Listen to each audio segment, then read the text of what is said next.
We are here today. I don't know how many of you realize that yesterday was 76 years since the ratification of the state of Israel, unfortunately,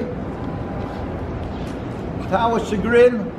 And according to the Jewish calendar, was actually Hay Year, which was Friday. Monday was according to the Jewish calendar. Basically, around the Jewish communities around the world, including in Jerusalem, to New York, the very religious communities, we have a fast day, we mourn, we've been doing this for 76 years, mourning the establishment of the Zionist state of Israel.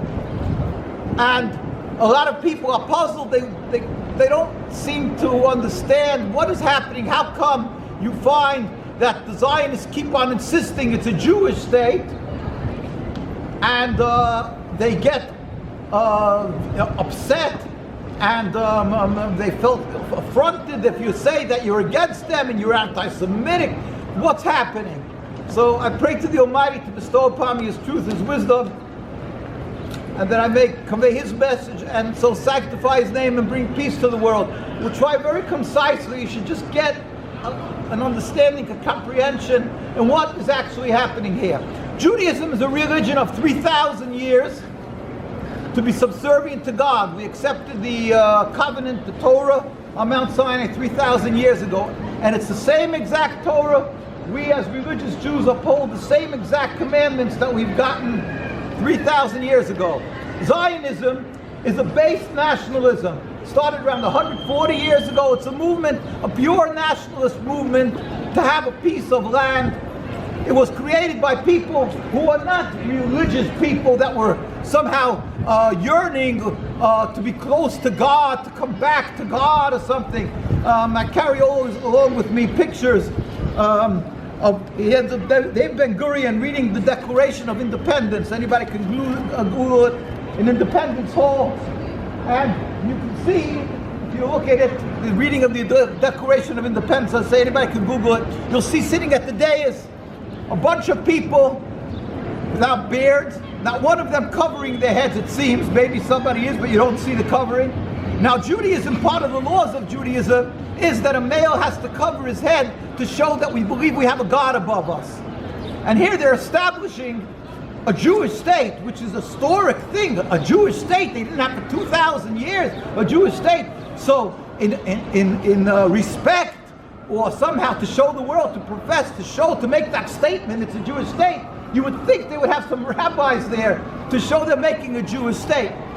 But it was entirely not like that, because they weren't even attempting to show the people who supported them from the Jewish communities that they're Jewish. They wanted a nationalist home, something that would be convenient, something that would be lucrative, something they would have a land that would be a lush land that would be produce food. So they were thinking of Uganda, Patagonia, next to Argentina, simply a convenient place for them to settle themselves and make a national home. Now, they turned to Palestine because it was convenient, because they knew to establish a state. When they had their meeting in 1890s in Switzerland, in Basel, Switzerland, they understood, and the ones who were more practical said, it may not be a lush land like Uganda or Patagonia, but if you want to get backing and support from around the world, you'll go to Palestine. You'll use the Star of David. You'll call yourself the State of Israel, which is Jacob, and the world will start supporting you as the children of Israel. According to the Bible, the children of Israel goes to the land of Israel. So basically, they use this simply as for convenience. They decided to use the facade of a religion to go and establish a homeland. The rabbinical authorities, universally, everyone around the world, and we put out a book that's a compilation of the rabbinical authorities. We're not talking, there's tens of thousands of rabbis through the ages. We put together the leaders of the Jewish communities around the world. When you say a Jewish community, so who would be the leaders?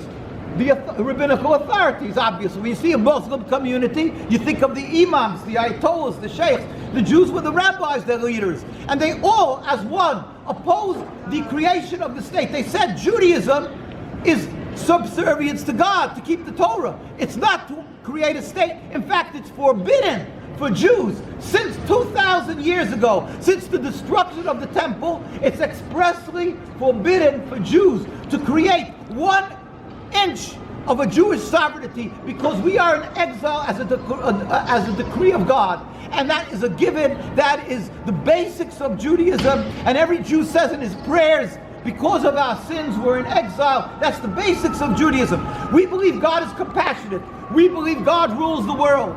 We believe one day He will make a metaphysical change in the world where all humanity will start serving God in harmony, not become Jewish, but everybody will gather together, and then God will rebuild the temple. That's the 101 of Judaism, that God one day will make a miracle. There will be no more atheists. Everybody will serve God in harmony. God will build a temple.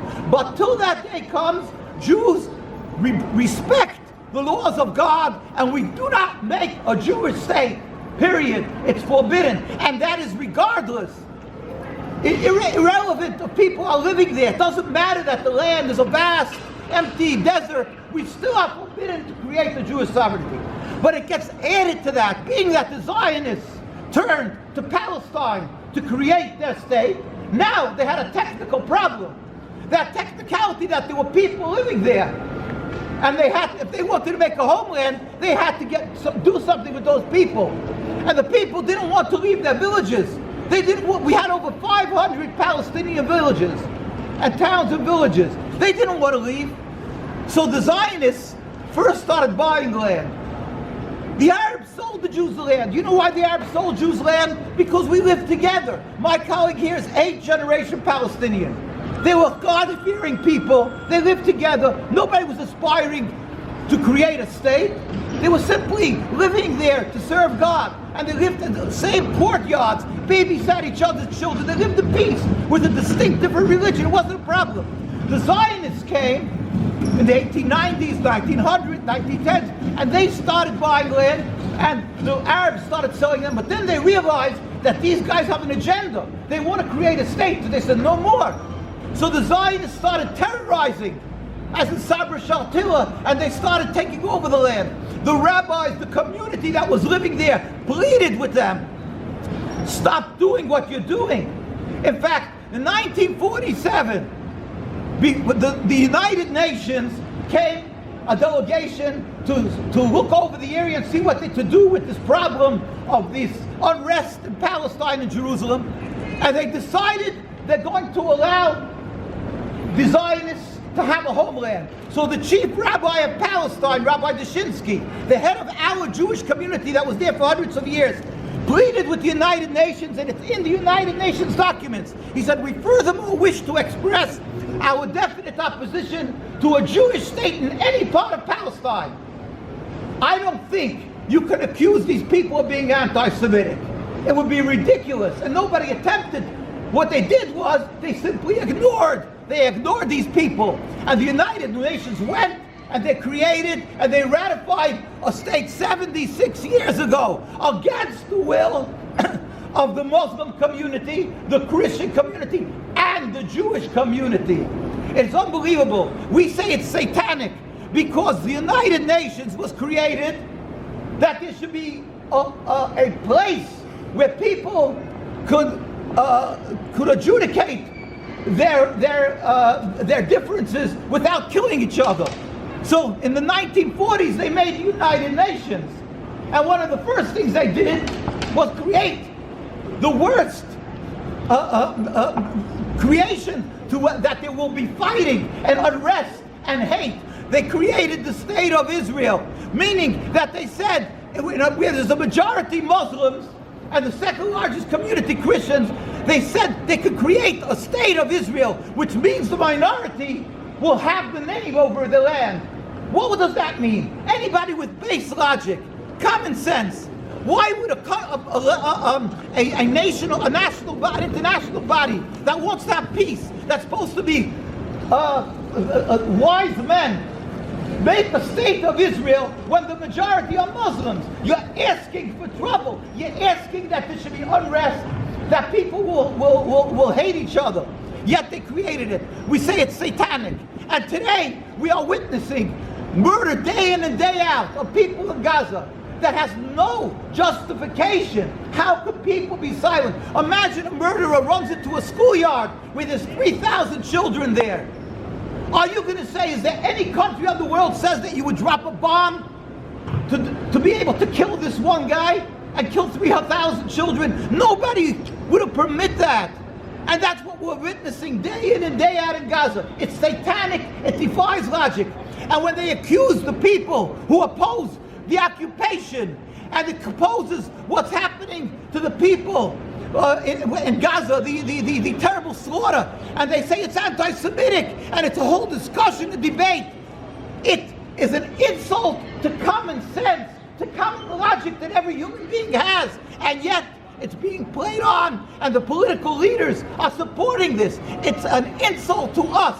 Students don't have that heavy yoke of responsibility. They don't, maybe a lot of you don't have that. They owe people for tens of years who supported them to become a president and a vice president and a dean and a this and a that. So they're able to think straight. So you're saying this is wrong, and you're here. That's what you're doing here, because you're using your common sense and logic and wisdom that God gave you.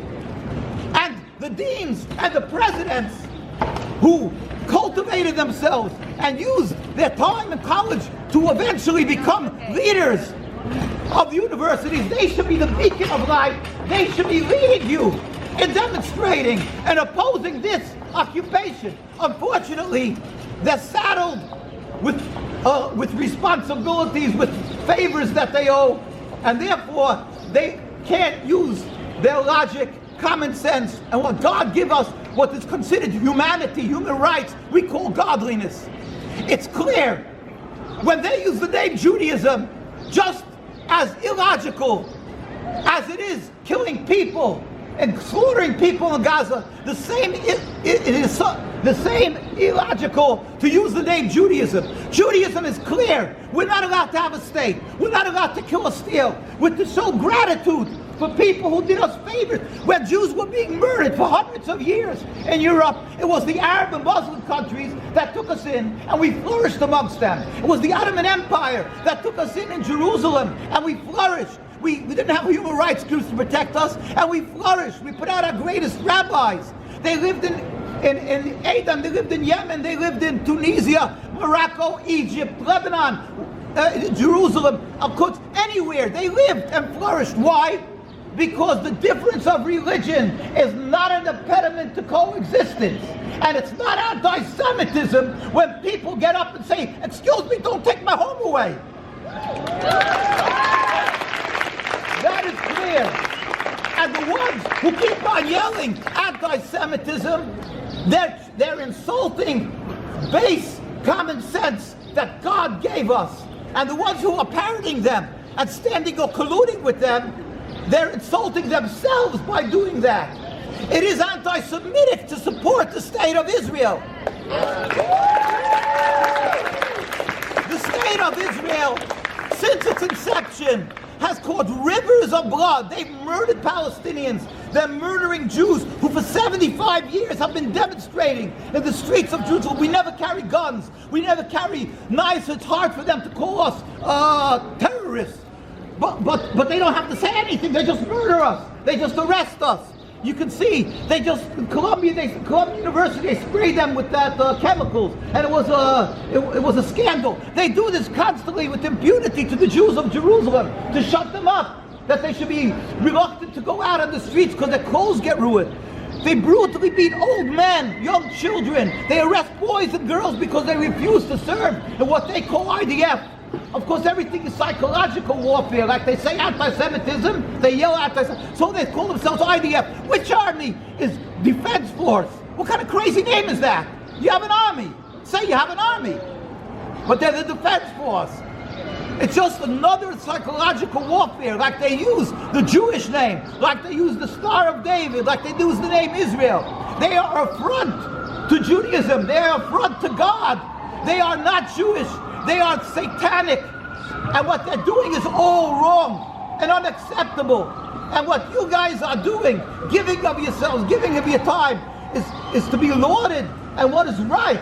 And that's why we are here. We come out and try to stand together with the students, with the future lights of this world, and say, keep on doing. Don't be intimidated. When they call you anti-Semitic, look, and you can say and point and say, excuse me, you want to give me a minute? Look, you tell them, I want to understand why Jews in Williamsburg, Brooklyn, the most religious Jewish community here, the most largest concentration of religious Jews, right across the bridge, there's not one Israeli flag. They have large families. We don't have family planning. An average family maybe 7 children or more. And we pay for private tuition. You guys know what it means to pay tuition, I'm sure. We pay for each child, and if they need private tutoring, it costs another thousands of dollars. We pay for kosher food. You can't just go to Walmart or somewhere and buy what you want. Clothing, everything is specially made. It costs fortune. We give our lives for God and our religion. And if that's the case, and Israel is important to us, it's important to Judaism, why isn't there Israeli flags? Why aren't they celebrating Israel? And the answer is one reason. Because it's not only not critical for Jews, it's critical to be abolished. It must be ended. This occupation is directly, go invariably, wherever the more the religious the community, the more anti-Zionist, the more vocal they are against what's happening, the more they hurt and cry and are humiliated and frustrated by what is being done in our name. I've traveled many times. When I went to Argentina, there's a pocket of religious community. You go to UK, at Stamford Hills, Brooklyn, Stamford Hills, London, you'll find there's a mosque, a synagogue, a synagogue in the same, what's the name of the street? Kaznov Road. It's a large road there, and there's a synagogue and a mosque. I've been there many times. He actually grew up there. And you have over there, they go there, Muslims dressed like Muslims in the traditional garb, and the Jews dressed like well. And we've gone through 40 or 50 years of coexistence with a difference of religion, and even with the terrible issues that are happening in Palestine. Yet we live in peace and harmony. And there's not an Israeli flag over there. There's not an Israeli flag, and the reason is because that Jewish community is very religious. And as I say, the same as in Canada. Because if you know your religion, you know that Zionism is not Judaism. You know that the state of Israel was created by a bunch of heretics who laugh at the religious Jews. They scorn us. They say, where's God to protect you? Where was he? In other words, they're rooted in blasphemy and heresy. They don't believe in God. They only use the name of God to justify their occupation, to stifle any opposition, anybody who wants to speak up. So again, take the time, stand up for the people of Palestine, pray to God for a speedy and peaceful dismantlement entirely of the occupation. South Africa was for tens of years existing totally flawed. Apartheid. I went to Devil's Island, I was in South Africa, and this tape's going of the Prime Minister explaining why, according to the black people, apartheid is good. There's tape going there, it's unbelievable. You can hear what they held. But yet, today, if anybody will want to establish a state with apartheid, the United Nations would never take them into their folds. Nobody would accept it. It defies common sense, logic, decency. The same thing is with that state. You think just because the United Nations accepts Israel for so many years, it has a justification? No, the world can make a mistake. The world made many mistakes. Don't get bewildered or something by the fact that it's part of the United Nations, the state of Israel. When that will end, just like the South Africa ended as a apartheid state, today everybody agrees that it was totally wrong. The state of Israel will be recognized one day as totally flawed and evil, and the ones who are silent will be embarrassed. I think, at least they should be, but I'm sure they're not. They won't be able to answer to their children why they were silent. It will come. So again, pray to God. At the same time, do not be silent, and look to the Jewish communities for encouragement and to back what you're saying. It may not be so helpful. They'll anyways accuse you of anti-Semitism. But still in all, it will give you the courage and keep on doing what you're doing. Stand up till one day we will be able to celebrate together Free Palestine. Thank you.